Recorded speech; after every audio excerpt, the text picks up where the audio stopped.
All right. Well, hello everyone.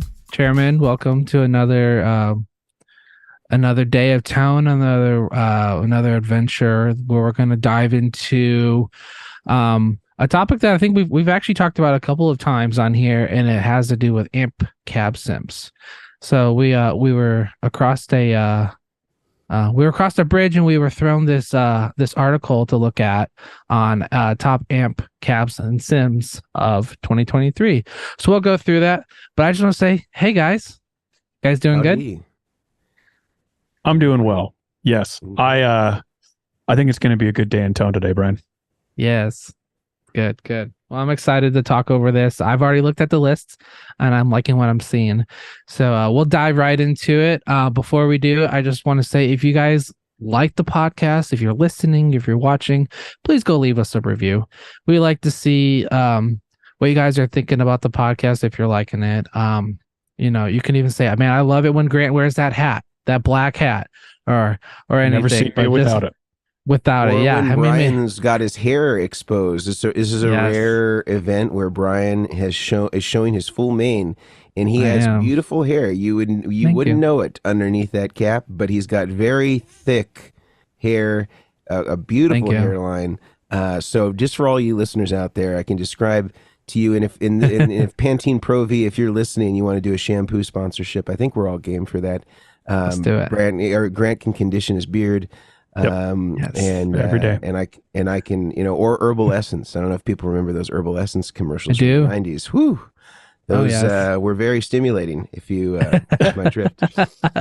There's actually talk on the dark web lasting about Brian's hair. I monitor the dark web quite often, and there's talk on the dark web. It's where you hire all your hitmen, huh? Is this his real color? And the people don't know. The people are talking, but they want an answer. I don't know if we're going to get it today, but thought I'd leave it there for the hair color topic, Brian, and throw it back to you. We'll see. It's hashtag does the carpet match the drapes? That's right. We'll to be continue that conversation. But tune into his OnlyFans. It's Omilion after dark. All right, well let's jump on into this. We'll go through these real quick, and then we'll just chat about it after. So going down the list. Just say real quick though, Brian, this is probably, we've had some bad lists here. I would actually say this is probably one of the best lists that have come from any of the guitar magazines that we've reviewed in the past year. So this is a stronger list, I think, than normal. Just want to say that moving into it. Absolutely. Yeah, no, I 100% agree with you. And if you're watching on YouTube, you can obviously, from our advertisement on the side, that Pottery Barn is having a sale. That has nothing to do with this podcast, but I just got to bring that up because my wife is like, I really want something from Pottery Barn. I'm like, oh, great. It's a pillowcase. How much? She's like, it's $8,000. I'm like, Jesus, no, that's not going to happen. Now 50% off. It's only $4,000. What a deal. What a deal. Just like that, not a clone from JHS. What a deal. But we'll go down this list real quick. So if you're listening, just envision these are a lot of the top pedals I put on boards, I see on boards. I literally have like four of them right in front of my face on my rack. But the number one is going to be the Line 6 HX Stomp, coming in at $699, which is a great pedal. The Strymon Iridium, $395. The Neural DSP Quad Cortex, $1699. I think we're all a little familiar with that guy. Yeah, and recent price drop, so it's a little more affordable than it once was. Recent price drop, the editor, all of it. It's amazing. The IK Multimedia Tonex pedal. We did a podcast on this a while ago where we talked over it, but none of us had really had the opportunity. And I will say, ever since that podcast, I have used it multiple times, and it's awesome. It's an amazing pedal. Number 5. Number 5 is the UA Audio Dream 65. Then we got number 6 is, and this is one I've actually never used. I've seen it, but I've never used it. It's a Black Star Department 10 Amped 1 pedal. I'm wondering what's Department 9. Like what? Yeah. We don't talk about Department 9.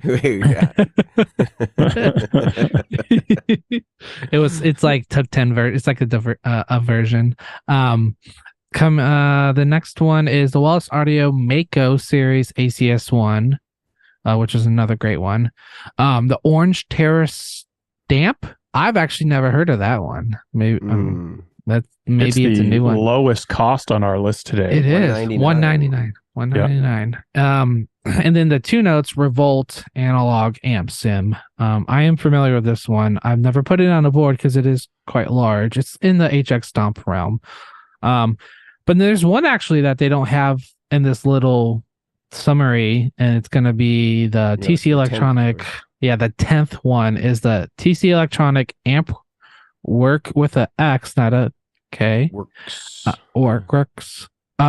Gems 45. So it's I think it's their newer one that they came out with, which is off of a Marshall. So, right. So it's probably like a JTM 45 type sound, not referring to Jim's gun collection where he's got his Colt 45. It sounds just like his Colt 45. Maybe it's not even an amp sim. No, it's actually just like a jerky. When you said Jim's guns, I thought Jim's jerky, like beef jerky. It's a meat switch. Like it just makes somebody know. That's a name right there. But yeah, so from that list, guys, what do you think? I mean, there are some good ones on there. I'm a fan of a lot of these companies. I mean, I'm the same as you, Brian. I haven't tried the Amped one. I haven't put it on a board. Haven't tried it. I'm a little curious. I also haven't tried the orange one. The experience I've had with anything, and this is by no means conclusive, but I love orange tube amps. I haven't had the best experience with anything they do on, practice, low wattage, pedalboard friendly type stuff. But I would be curious to try it because they obviously know what they're doing on the tube amp side of things. Other than that, I haven't tried the Jims 45, the jerky, the gun, or the amp sim. So there's 3 on that list I haven't tried. Everything else I'm relatively familiar with. I'm a big fan of 2 notes as well.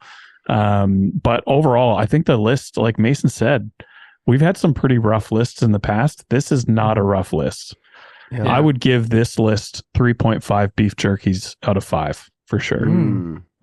So C. That. That's a 7 out of 10. Yeah, let's go C+. No, okay. I'd probably give it a B. I'd up my when you put it like that, Mason. 8 out of 10. So four pieces of jerky. Yeah, let's go 4. Okay, it's a good list. Yeah. I think that I can understand the tempering of the list. Like obviously, like the quad cortex.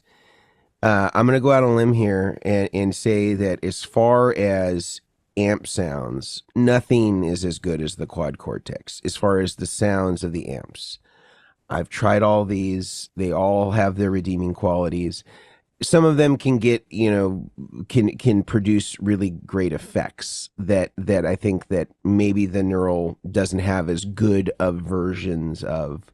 And then, of course, there's stuff that's not really like in the same class as a quad cortex. Like, like obviously the ACS1 doesn't do any sort of additional effects other than just the amps itself, but the price point reflects that, as does the Strymon Iridium. So I really feel like there's kind of different tiers that exist within here. So sort of like the UA Dream, the ACS1, the Iridium, those are kind of, I think, as competitors, whereas like the HX Stomp, the quad cortex, the Tonex are kind of more similar in terms of like kind of the things that they do. They produce multiple amps. You can add some level of effects to these. But yeah, I think it's a really great list, and I appreciate that they did put on some, like the Revolt is an analog pedal, and then it's using 2 notes, signature simulations for the power amp and the cabinet, and miking IRs and all that stuff that you can add on to the output of that. I was surprised though, and I don't know when this list came out, but Friedman also came out with something that's very similar to the Revolt, where it's using a 12AX7 and then it's adding on impulse responses on the output. So you could, and it also had an effects loop, which I think this has.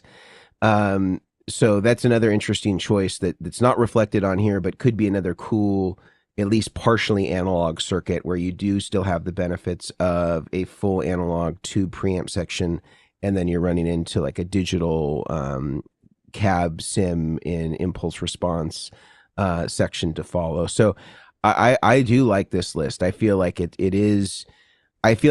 looks somewhat there is some symmetry between what we see out in the real world and what's on this list, where sometimes they're very disassociated and and very esoteric. So I appreciate this list, and let's maybe dive into some of these picks. Let's do it. Yeah, I want to say that the list came out in September 11th, 2023. So it wasn't too long ago. It was, no, 2 months. Ago? Yeah. So yeah, I wanted to mention. I do want to mention. We'll obviously talk about it too. Is there's only a few of these units that have XLR outs on the back. And then there's one that has balance outs, 1/4 inch. But we'll talk over that. Which brings me to my first point is the HX Stomp. So if you're listening, familiar with it, the HX Stomp, there's a couple different versions of the Line 6 stuff. So you have like the HX Effects, the HX Stomp, the HX Stomp XL, the new, I think it's called the One, but that's not really like, but it's not really. It's like an M5, right? Yeah, I don't think I don't think it's considered an amp cab. I could be wrong. I think it does. I could be wrong. I think it just does the effects. Like you have 2 effects preset, or I think you can add like a hot switch to it or something like that if you wanted to make like another preset change or a bank up, bank down, or a tap tempo. But to me, for all intents and purposes, it looks like it's a replacement of like what the M5 did. Got it, which is cool. The M5 is great. It's a great pedal. But yeah, coming in at number 1 is the HX Stomp with 5 stars. Yeah, they gave it the full 4.5, and it's a great pedal. I had this one. I used this one for my amp and cab stuff. It was crazy. This was the first one I used where I like actually bought like IRs to load in, and I had no idea what I was like really doing, because I've always used the Iridium or the ACS1, but this one you could load in IRs, which was really cool, and you could do that back when you used to amps. call them ERs? Yeah, ERs. You got those ERs. What ERs? No. But the cool thing about this one is it has a lot of connectivity options. Has stereo input, stereo output, stereo effects loop, MIDI, headphone out, foot switches on it, and you can. There's companies I've been seeing that you can buy external switches to do like extra foot switches, or you can connect a MIDI control to it. So there's a lot of really cool options. You can do your path, your signal chain. You can use, I literally built a board around this for someone where he did analog pedals partially into it to hit the front end. And then he did the effects loop, hit more analog wet effects, and then went back in and used the amp and cab stuff. So like, it's a really cool pedal. It has balanced line outs, which I used when I had it. So I had TRS 1/4 inch, the XLR, and I could just go in straight into a system. You'll see people that will use like direct boxes, which I'm curious from you guys on that one, if you would use a direct box with this one. Depends on how far you had to go to hit the mixer.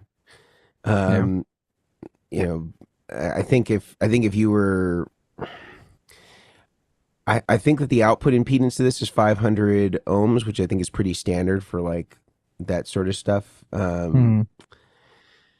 But if you were going a real long way, like, I don't know, a few hundred feet, I don't think you'd risk much by doing it. But if you're relatively close, I don't think it would matter. You could always do a little audio test.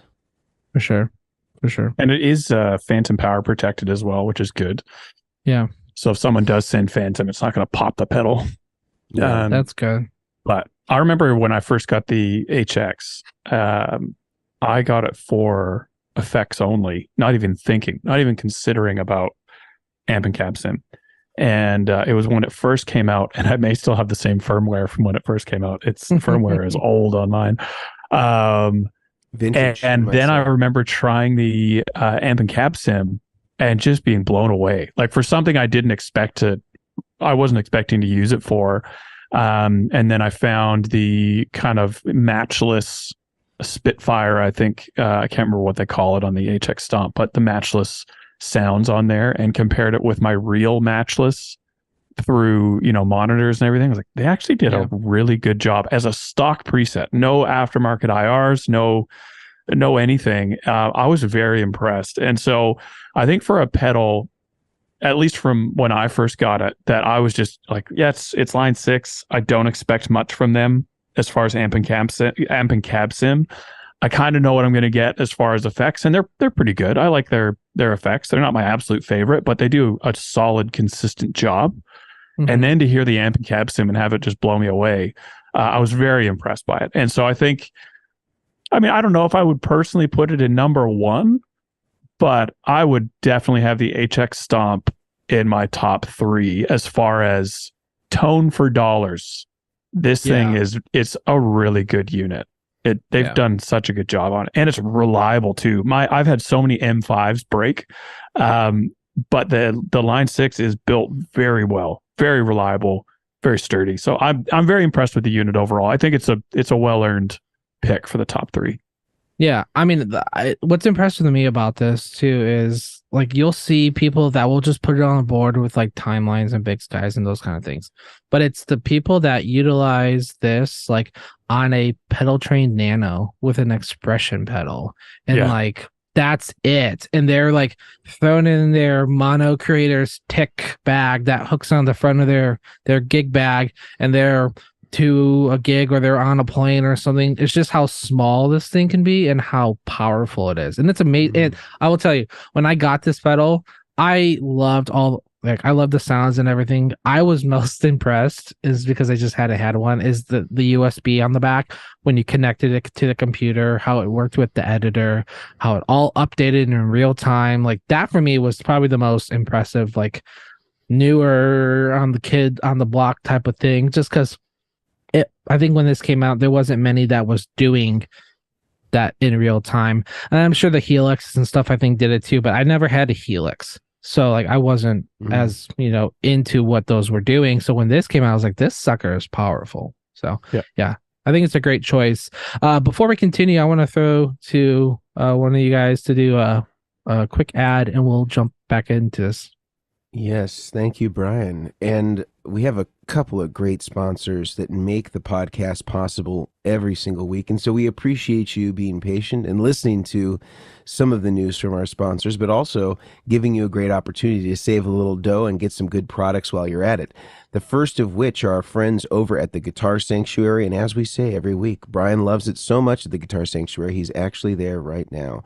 And if you want to get some of the most premier gear in the world, all the finest boutique gear, you can go over to Guitar Sanctuary, purchase it there, and then give it all to Brian to assemble it for you in a beautifully laid out and assembled pedal board. Head over to theguitarsanctuary.com. You can see all their offerings they sell online, or you can go in person in McKinney, Texas, and purchase those items yourself. Also, our friends over at Neural DSP, also making the list today of best amp in a box, amp sim, pedals, and multi-effects. Our friends over at Neural DSP are offering a special coupon code to listeners where they can get 30% off any plugins on their website, with exception to their newest release, the Mateus Asado plugin, which absolutely looks amazing. I feel like I'm just willing to pay full price for it because it's vetted by one of the very best guitar players in the world at the moment, Mateus Asado. Great clean tones, great lead tones, comes with a couple of pedals included in that package. Really, really great tones. But if you want to get 30% off any of the other amazing Neural DSP stuff, use the coupon code Chairmen at checkout. Get 30% off. Go to neuraldsp.com, and again, use the coupon code Chairman, get 30% off. And lastly, I want to talk about our friends over at the Sweetwater Gear Exchange. Sweetwater Gear Exchange is essentially a used platform where you can buy and sell used gear with your fellow musician peers. And it is a great way to unload gear. It is a great way to buy gear. And the coolest thing about it, which I really love as a seller, is if you sell on the Gear Exchange and you decide to put your earnings on a gift card from Sweetwater, you don't pay any seller's fees. So this would give you potentially 12 to 15% more money than you would ordinarily get by the time you subtracted all the fees and all those things that you would normally associate with selling on any of those other platforms.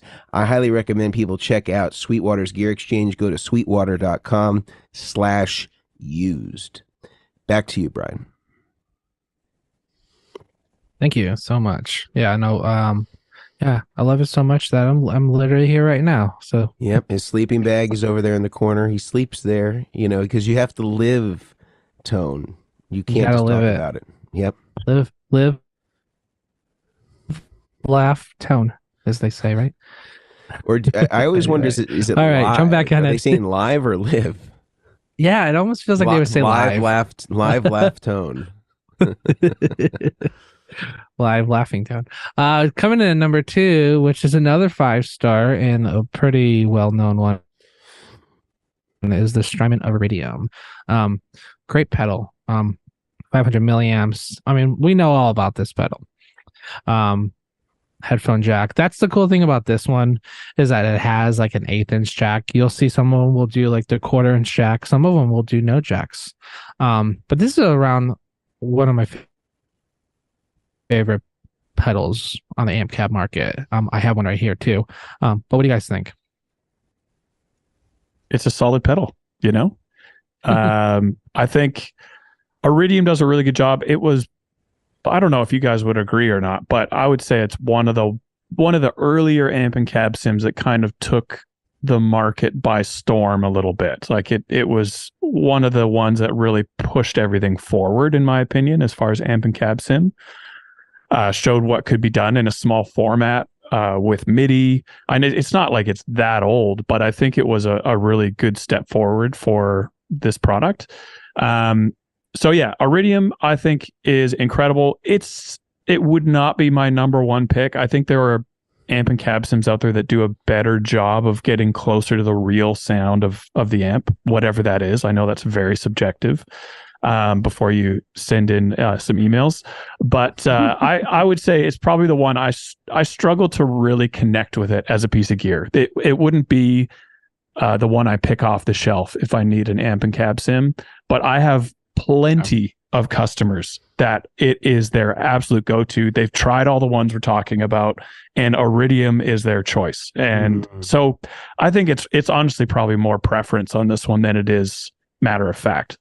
I think for its time, though, it was kind of, you know, yeah. it was a leader, I think, in the pack. I mean, if you think of, you know, of all the stuff on this list, I think it's the longest lived, like as far as, you know, from when it came out. And I think they did a really good job of sort of trying to consolidate, you know, 3 of the most common amp types, you know, common speaker types. And for many people, whether you're doing praise and worship or you're doing live performances in ampless sort of environments, this was a pretty reliable and solid choice. And I think, you know, there wasn't really much that competed with it until the ACS-1 came out. Yeah. And so I can appreciate what it does. I can appreciate the compact nature. I think that, you know, I think UA, maybe not as far as the interface is concerned, because I think that the drawback of the UA is that you'd have to have 3 separate units to sort of be able to replicate what the Iridium does. But I think in terms of the sound, the UA stuff is closer to the representative amplifiers comparatively to the Iridium, but they also have whatever it is, like a 5 or 8 year, you know, time span of development, and they've also specialized in those plugins for many years, you know, in refining them to sort of match up closely to the amps. So, you know, it's understandable that the Dream would be maybe more advanced than the Iridium would be. And I'm sure that we're going to probably see some sort of revision to this in the near future from Strymon, because, you know, they're wanting to compete with what's out there now. So I predict that at some point in the near future, we're going to be seeing a revision of the Iridium that sort of keeps up with, you know, the way that things have kind of evolved since its original release. Yeah, I've been saying this. I've been telling people in the store, I expect 2 things, one of 2 things to happen. I expect them to come out with a cloudburst size Iridium, so the smaller form factor, or a Volante sized XLR outs, kind of like they could go 2 different ways, but the larger version you could do different, like basically have like double of all the switches, so you could have 2 different amp types, 2 different cab types. Like there's a bunch of different ways that Strymon can go, because Strymon is Strymon. They're going to drop something out of the blue and everyone's like, I didn't know I needed that, and then you get it, it's amazing. But I would say, you know, from this list, It's a great list, and we don't have to rehash every single 1 through 10 of every single one of these pedals that we just talked about. The list is on guitarplayer.com/gear/best pedal amps. So if you really want to check it out, feel free to go there. We'll have a link for it. But I think from here, it'd be cool to get your guys' insight on like picking these amp cap pedals, because there's so many out there. There's analog bass, there's these digital bass, there's Iridium. Like there's a lot of different versions to buying these pedals that I think sometimes it just gets that it just keeps getting like kind of like lost in what, you know, what's out there and what people should get. It's like option galore. So I'd be interested in hearing from you guys, like what you look for in an amp cap pedal in order to pick. Sorry, I'm trying to remember my initial thought, but basically, what are your go-to things you look at when picking out an amp cap pedal? Yeah, you want to start with that, Grant? Yeah, I'd love to. I think it's honestly kind of like a real amp these days, as in if there's a new amp on the market, I personally, unless I know the company very well and know what they, you know, put out, I am not going to buy it blindly. I need to actually try it out for myself and see how it feels and how it sounds. So I feel like the biggest thing is if you can go to a local store, the Guitar Sanctuary or whatever is close to you, and actually try it out for yourself. I think that is a really good approach to do with these things, because everyone, like everything else in, you know, when people are trying to sell stuff, on paper, it's going to be amazing. It's going to be the best thing that you've ever seen, according to the company trying to sell it. But I think, like the difference between the Iridium and the ACS1, when they both first came out, there's no way you could really choose on that. I mean, there's a few specs the ACS1 has that the Iridium doesn't. Strymon has the brand name behind it, maybe a bit more so than Walrus, as far as, in my opinion. And so it'd be on paper really hard to choose. But if I was to choose on paper, I'd pick Iridium. If I was to choose in reality after trying them, I would pick the ACS1 for my personal preference. So I feel like that's one of the biggest things. The other thing is obviously hardware. And if you need XLR outputs, that cuts the list in half right away. And if that's an absolute necessity, you know, then that's going to dictate your choice. The headphone out thing for me is a non-starter, although I think it's really important to chat about. I would not personally use it because I usually would just be plugging into a sound system or my DAW. But I also think something to bring up that we haven't touched on yet is oftentimes the Iridium, in my opinion, being a key example of this, oftentimes the amp and cap sim is going to sound better before your modulation and wet effects. So you go overdrives, gain, all that, then you can plug into your amp and cap sim, then you can go into your modulation and wet, and then out to your system.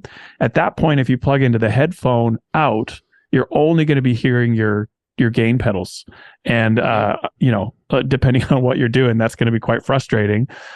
So the headphone out, if you're prioritizing sound or tone, which you always should, then, you know, the headphone out is going to be kind of rendered useless anyways. So there's a little bit to think about there, but I really think try it out in person if you can. And then secondary to that, I would definitely be looking at hardware. And as far as my last point, and then I'll pass to you, Mason, as far as the big complaint against the UA stuff, the Dream, you know, and their whole interface is they basically, you know, people are saying, I don't have all that flexibility. I can't have 4 or 5 amps. I don't know about you guys, but I would much, much rather have one Fender style amp that sounds incredible, even if we're talking real tube amps, than, you know, 5 different amps that sound like, yeah, those are 80% there, 85% there. That last 5 to 10%, it means the world when you're playing guitar. And I feel like overall tone and how the amp and cab sim sounds far outweighs any interface, any whatever it is, even hardware for me, because when I plug in, I want that thing to sound and feel great, and I want it to inspire me to keep playing. And that 5% difference for me, it's just the difference between me playing another 10, 15 minutes or putting it down. And so for me, I think that the UA stuff is really great, even though it's not as feature packed as maybe some of the other stuff we might see. Yeah. I think that Grant's onto something. I think that the main reason why I would say that is if you think of the context of most people gigging, typically you're not bringing multiple amps to a gig, even if you are using tube amps. So it wouldn't be typical that somebody would bring a Marshall, a Vox, and a Fender to a gig, and that they would be selecting between 3 amps with their rig. Yeah. And even though an Iridium allows you to do that, it's not something that typically you would do if you were to say extrapolate those 3 sounds and then use them in the real world. It's more typical you'd bring a deluxe reverb, or you'd backline a Hot Rod DeVille or Hot Rod Deluxe or whatever it is, and then you would be using your rig in front of that. So if you're kind of trying to substitute 1-to-1 what would happen on a gig, using something like an individual pedal model like a UA Dream or a Ruby or a Woodrow or whatever it is, these are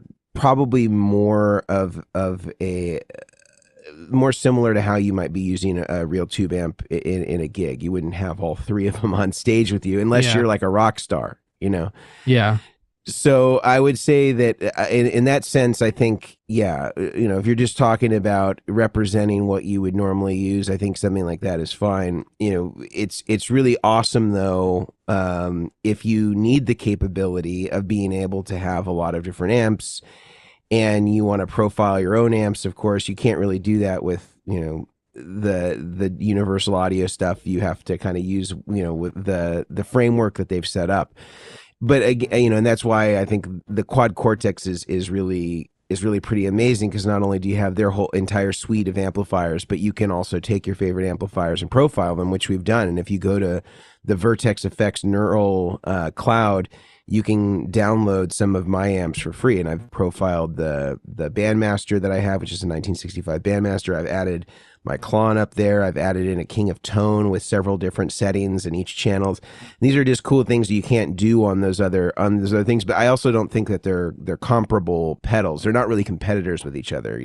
What the Neural Quad Cortex does is really pretty dissimilar from the UA Dream. But if I'm just thinking about compact, pedalboard friendly, putting it on and getting a really nice sound out of it, I definitely think that the UA stuff is, for the compact nature, even though it's less feature laden, as Grant pointed out, I would rather go with one of those devices and put a bunch of effects in front of it, or some before and some after it, than get something that can do 3 different sounds and different cabinets and all that stuff. Because in reality, that's just not how the gig would go. I do think the headphone jack thing is an issue. I mean, I think that the obvious workaround that as these develop more, that they would, the easiest solution would be to create some sort of effects loop, because then that way you can still have effects that occur after, let's say, the circuitry of the amplifier, but you would still have them being caught by the stereo headphone jack. And so that's a bummer. Again, I think the only thing that I've recommended to people, if they do use stuff like this and they want to use processing gear afterwards, is to get something like a Rolls mini mixer or something like that, where you basically just put the outputs out of your final effect, whether it be a delay or a reverb, put those into the mixer, and then the mixer has its own stereo output, and then you can also utilize the headphone output from there, and you have your own level control and stuff like that. But it is another thing to add, and maybe not that convenient, but that is a workaround if you do want to have the option to do it. And also the Rolls mini mixer, the 1/4-inch version, has a really nice output buffer too. So like if you were planning to use it, it wouldn't be like it would be a compromise. I'd say the buffer in that mini mixer is better than most pedals on the market, including the Strymons and all that stuff. So just a heads up on that.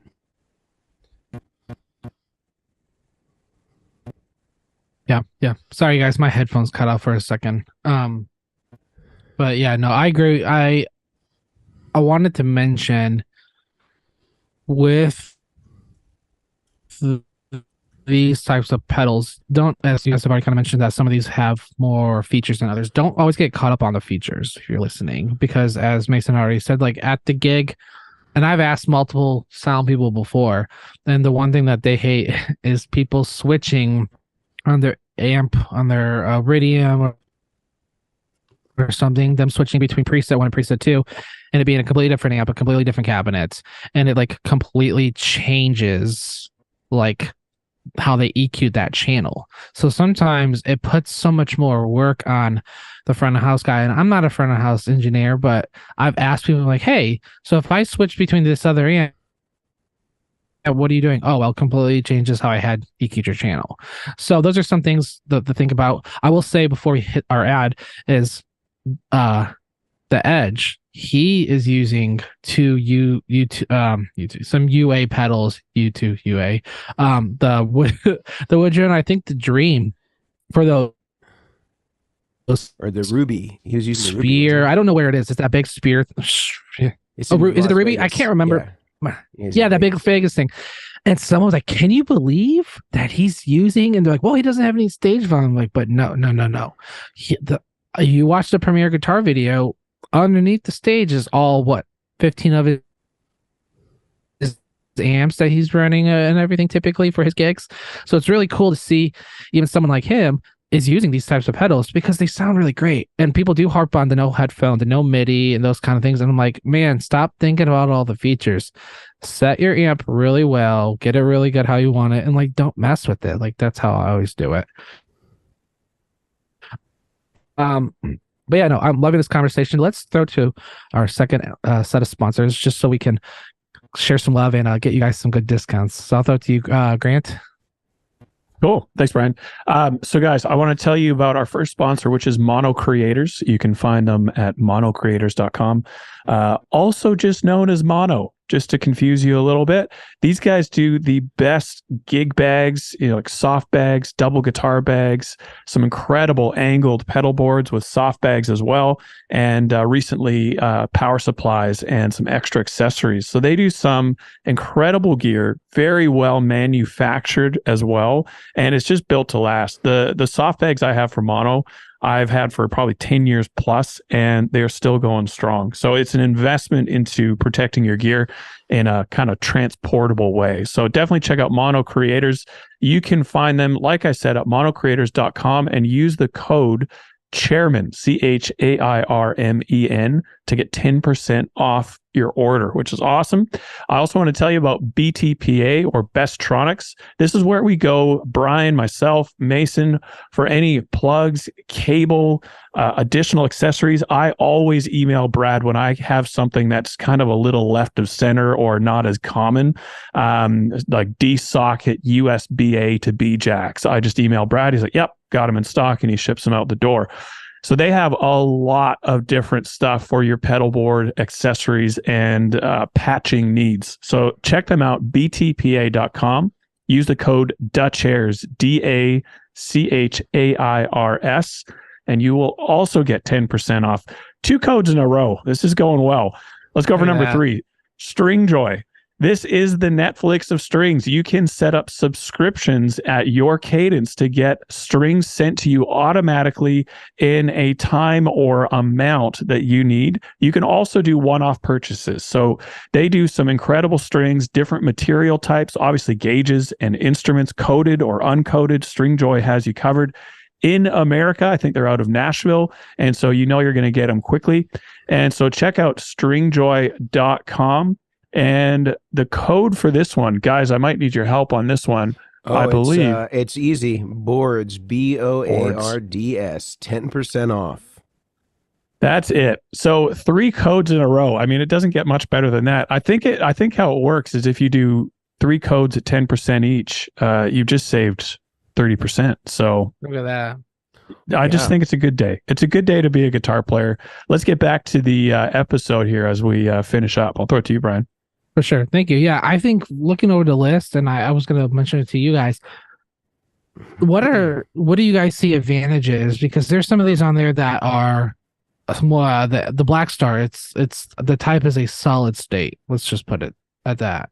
And then the Revolt, I can't remember the name, I was blanking. The 2 notes Revolt is a tube preamp. So when people see those types of things, me or someone else or anyone, whoever it is, could see that and be like, oh, well, what's the benefits of having this tube preamp cab sim DI from 2Notes over buying, say the ACS1 or something? So, curious from you guys, do you see benefits to having an amp and cab pedal that is a tube based? Like, what are there cons? Like, do you have to worry about it being like a tube amp? Because like, I think for a lot of people is they use these amp cab sim pedals because they want the reliability. So does the reliability go out the window when they have a tube based preamp or a tube based amp cab pedal? Like, does that reliability go away? Should you be worried about having to have tubes? Because last thing I want to do is have to put tubes in my backpack and bring it with me. Mason, I'll let you start this one. I think it probably comes down to more the design than anything to do with the tube itself. And most of these are not running at super high voltages, even, excuse me, even if it's, let's say 18 volts or 24 volts, which I don't think this is on the input, or even if it's converting it to a higher voltage internally. It's not the same as probably the voltage that you would see a 12AX7 at in most ordinary tube amplifiers. So I would say that there's probably less wear and tear in the tube, or on the tube in the case of something like a Revolt. So that would certainly extend the life of the tube. But I don't think I have any real reservations about it. I think that it's always nice to have the feeling of a tube under your fingers, and I know that there's digital processes to try to emulate what that's doing. But I also know people that try to put in, pedals before their amp simulation to kind of make it feel a little bit more like a tube. So I don't have anything, I guess, wrong with the Revolt or anything that to me seems like it's problematic. It just seems like it didn't take off the same way that a lot of these other ones did, despite its price being fairly competitive with like the Universal Audio and the ACS1.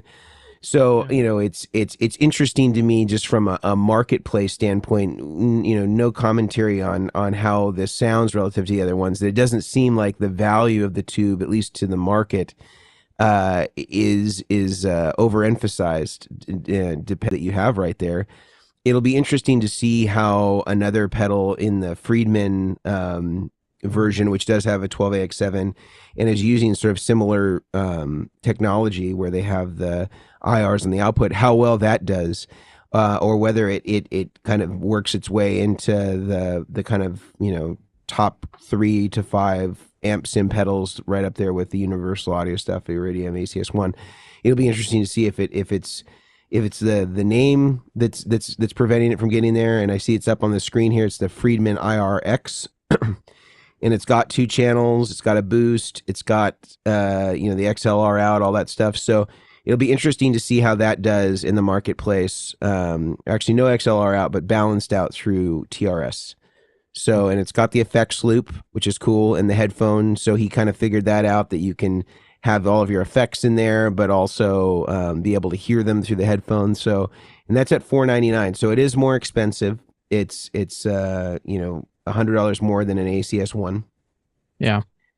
But interesting concept. I guess we'll see how it does. Yeah. I think like looking through the list, like we already talked about, the list, it's a great list. It's a good starting point because there's it's the best list we've seen of any of these, I would say. For any subject we've covered so far that relates to these.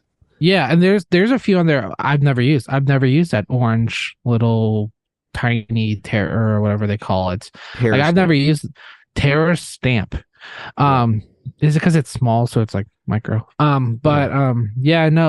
Like the list of it is cool. I think when it kind of the sum up this week's episode, is when looking for like these amp cab pedals, like don't go for all the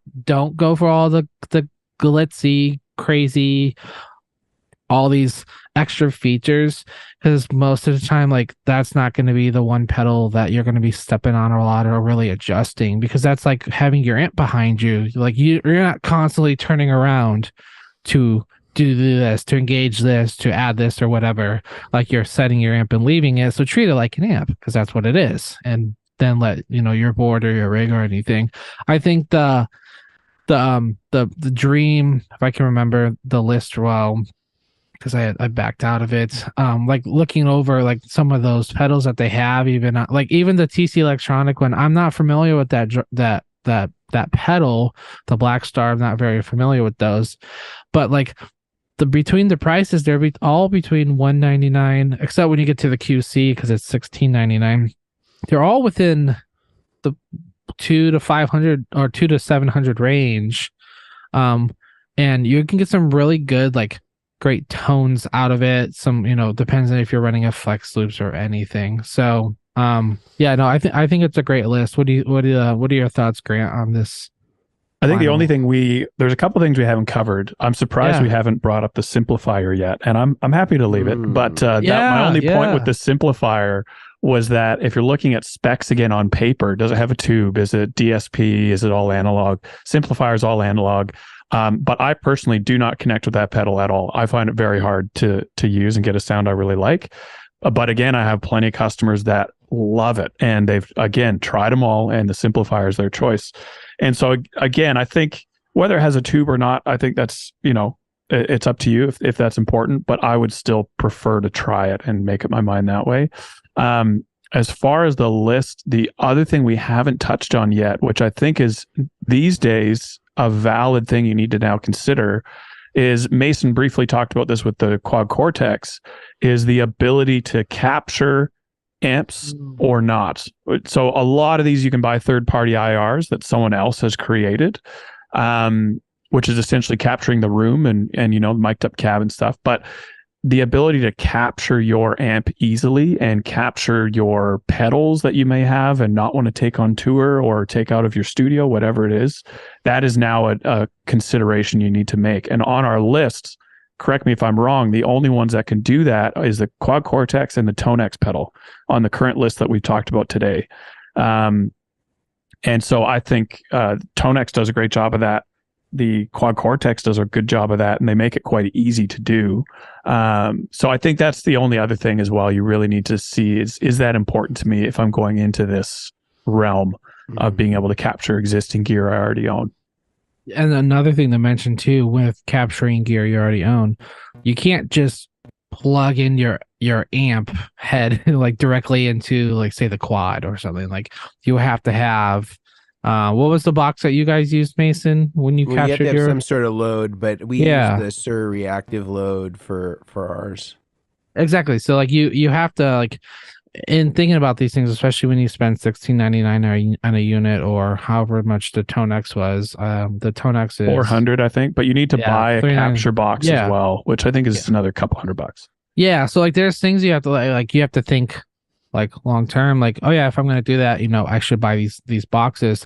But sometimes, and I have learned from experience, capturing some of these types of things and putting on your amp, sometimes they do sound the same, sometimes they don't. I haven't captured with the quad yet, but Mason, you did, and that yours sounded identical, which was really cool.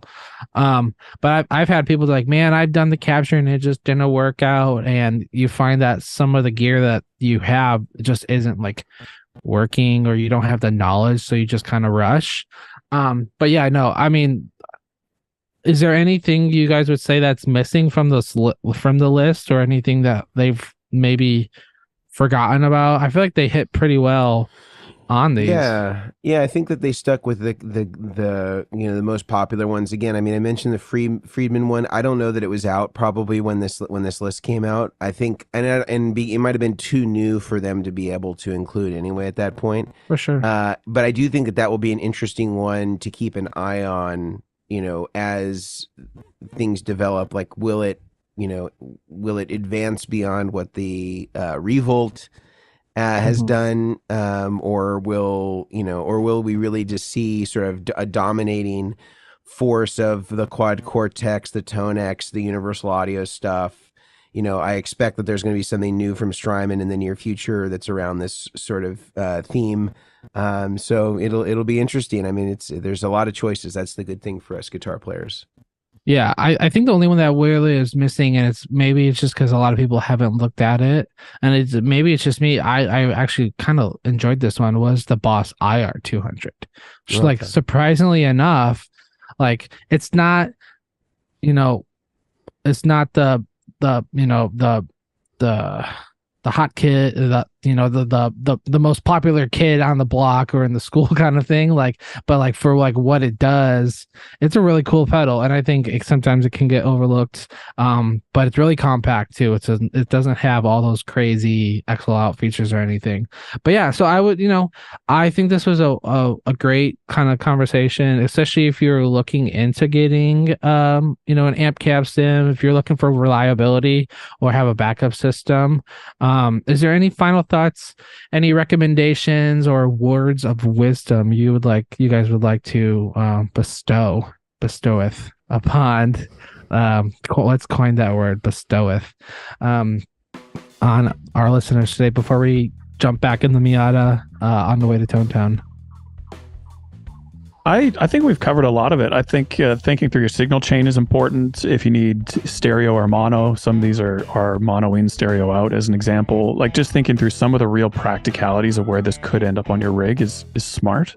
But other than that, I think if you tried it out and you really like how it sounds, then I think you're well on your way. And I think that covers a lot of what we've chatted about today. So I honestly don't have too much more to add to what we've already said. I think the list is good. I think there's a lot to consider, and this is getting into overdrive territory with these amp and cab sims. There's so much choice that it really is hard to keep up.